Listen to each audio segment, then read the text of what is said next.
시작합니다. 대부분의 자치단체가 갈수록 줄어드는 인구 문제로 고민하고 있습니다.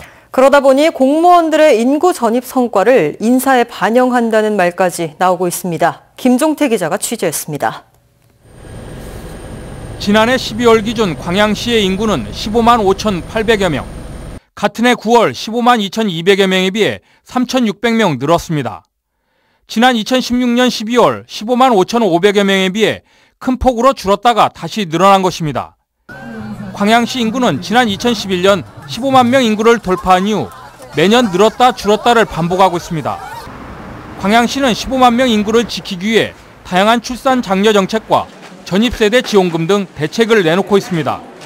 하지만 이 과정에서 광양시가 공무원들에게 전입 인구수를 강제로 할당했다는 의혹이 일고 있습니다. 전입 실적에 따라 공무원들의 금평에 가점을 주는 등 인사고과에 반영했다는 이야기까지 나옵니다. 대책위와 신입사원들이 꾸준히 들어오잖아요. 공무원들이 부서에다가 요청을 좀 하는가 봐요. 도와달라고. 인구 부분은 당연히 공무원들이면 당연히 해야 될 일이다. 이렇게 하고 동의하고 있으니까. 인근 순천에서는 사는 곳은 그대로 두면서 연말만 되면 주소지만 광양으로 전출했다 다시 전입하는 사례가 반복돼 문제가 되고 있다고 지적합니다. 실제로 지난 3년간 순천시와 광양시 인구 증감표를 보면 연말에는 광양시 인구가 늘다 연초에 갑자기 빠져나가고 반대로 순천시는 줄다가 늘어나는 양상을 보이고 있습니다.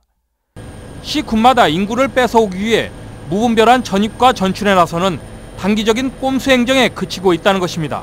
공직자들이 지금 방점을 주민과 지역 발전에 둬야 됨에도 불구하고 어떤 허접한 어떤 인구 정책의 어떤 그 지령에 따라서 움직인 것 같은 이런 인상들은 결국은 우리에게 뺄셈 정치이지 않느냐, 뺄셈 행정일 수밖에 없다는 생각이 되어집니다.